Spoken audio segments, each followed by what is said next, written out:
Morning Radio with Dave and Linda and Dr. Tim here this morning as we're talking about love and relationships coming up on Valentine's Day. It's a good thing. It is. It is. And the more coffee you get in, the more it makes sense. It does for me.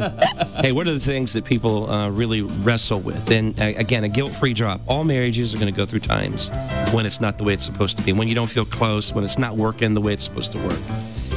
The issue isn't problems. We've said that a bunch of times. It's what you do with problems that will determine the future health of your marriage.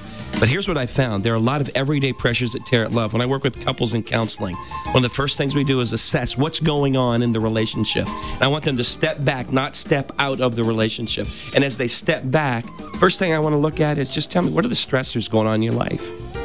Most of them will go all the way back to when they started dating. Oh, yeah. Right. And say, you know what, we just didn't hit it off right with her family, his family, those kind of things. But you start thinking about drawing a circle, put the two of you in the middle of the circle, and just say, hey, what's making life tough for the two of us?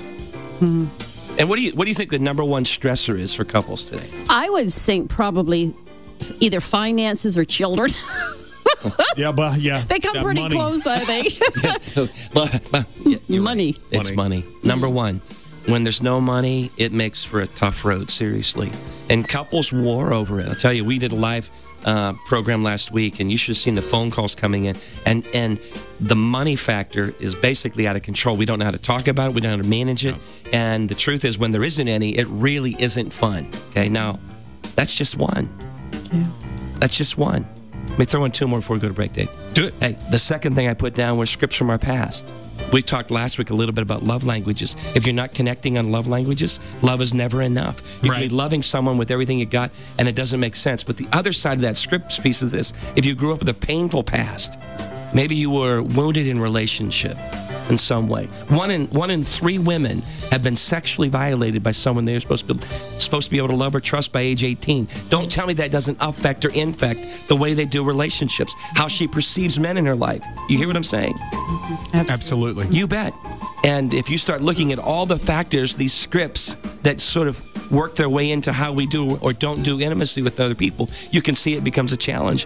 The third piece is the things I would do, sin. Here's the sin factor. The things that I do, and the things I wouldn't do, I do. You hear what I'm saying? Right. Exactly. It's Paul in Romans 7. And it's just like constantly, she becomes a safe person, Dave, and she usually winds up getting the brunt of what's going on in my life. You know why? Because she'll take it.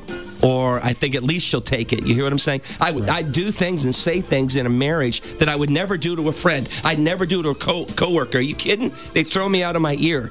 But I get away with it at home. And the unfortunate thing is, it's just like inside of me, there's this stuff that works against love and marriage. And these are just everyday pressures that tear at love. We'll come back and talk about a few more. It's not all ugly, you guys, but it is challenging trying to make love work. Encouraging Spirit FM. Wondering how I even reached this place again.